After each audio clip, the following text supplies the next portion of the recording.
welcome back to the channel. So I've been missing for a while. I took a job, so I had to do some job training up in Portland for 3 weeks. But now I'm back.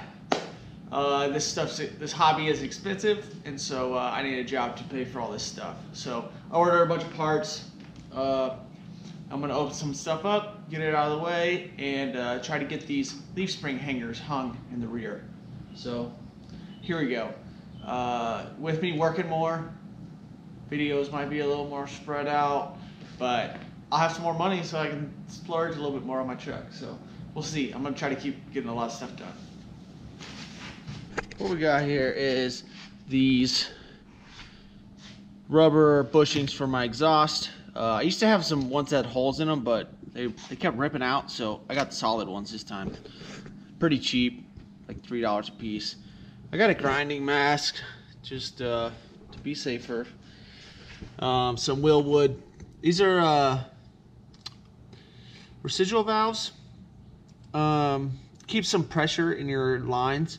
The blue is disc brakes, red is like 10 pounds for drum brakes. I use these on my 67 long bed and it really helps, so I'm gonna try it on this truck also. I bought an extra filter for a Holley filter regulator. That way I can run just one fuel line all the way up.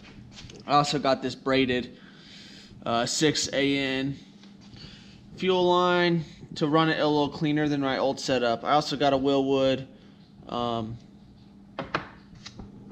proportioning valve. This actually is going to go down on the frame rail and just adjust the rear brakes. This is just a 6 AN fitting. This is going to thread into the fuel pump regulator. This is going to be my return line. I'm just going to run a low pressure line on this side because you don't have constant pressure back there. So, and then this is my adapter so that I can run this side into the Holley regulator, this side into my pre-existing brake line double flare fitting. So most of the stuff is here. Oh yeah, I also ordered the 2.5-inch exhaust kit. That way I can run dual exhaust all the way out the back on this truck. If you followed along before, I used to dump out my exhaust. It actually used to come and dump out here and then run on the outside of the frame rails. But with this clean, way more simple setup, I'm gonna run dual exhaust on the inside all the way back. But I used to dump out my exhaust right here, which is nice. I'm not against it, but the way the leaf springs are and just how much simpler it should be, I'm gonna run the duals. I'm sure I'll hate it later whenever the transfer case is in and I have to dodge a bunch of stuff, but I just want my exhaust tucked up really tight. I hate when you see exhaust hanging down off the back of a truck. Also, I'm gonna paint all my exhaust black. I left it silver before and it stands out like a sore thumb. I'll show you guys kind of how I did this.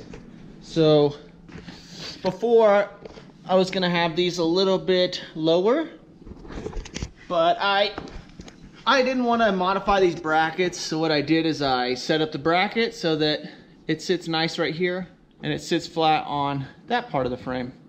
What that does is it's kind of putting those top holes a little high on the frame.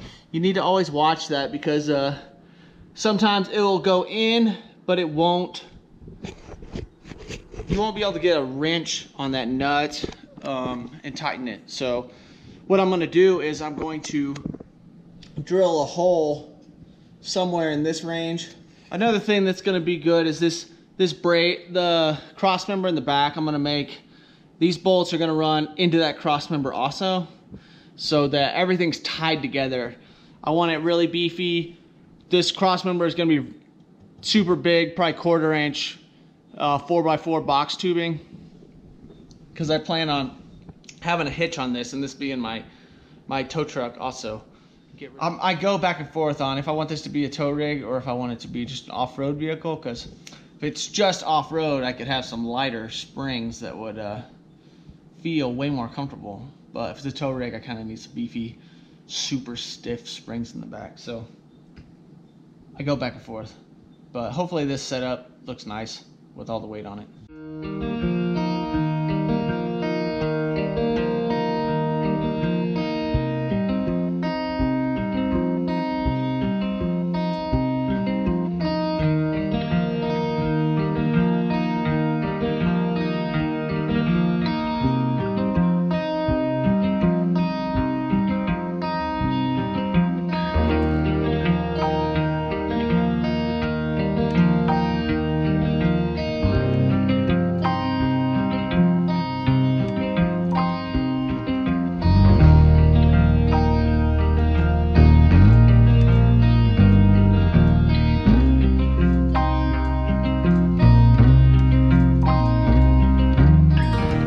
Okay, I'll give you the stereotypical. Let's see what's in the pan.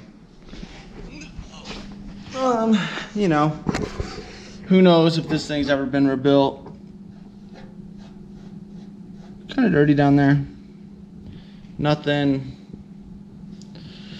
no chunks, you know. But you can tell. Here's the magnet, just full of sludge.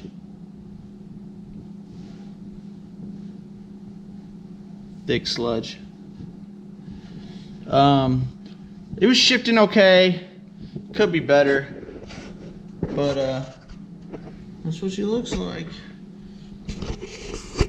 Eventually, I'm gonna be doing a full rebuild on this transmission. I've never rebuilt one of these, so that'll be fun.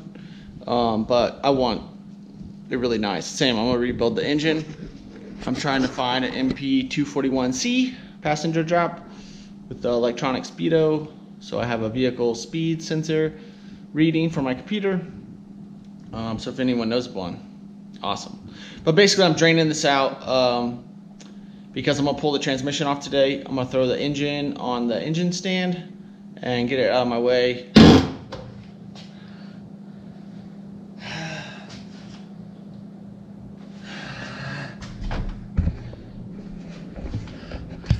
Well, sometimes you just gotta make her fit. Didn't totally blow out the thing, but try to be soft with it and not break a flange off my transmission, which would be horrible for me because I'm tired of spending money. So.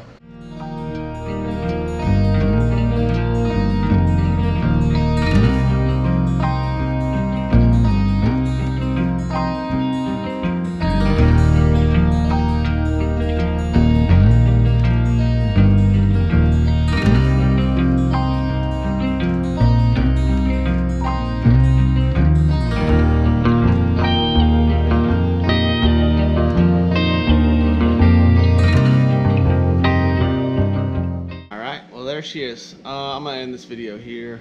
I'm gonna try to put a video out. It's been 2 months. So I got the engine on the stand. Just trying to get it out of the way, trying to keep it inside. Nothing crazy. But there she is, a little 5.3 liter. You know, it's going to get a Delmo intake with the 327 air cleaner. So I'm gonna try to keep it clean.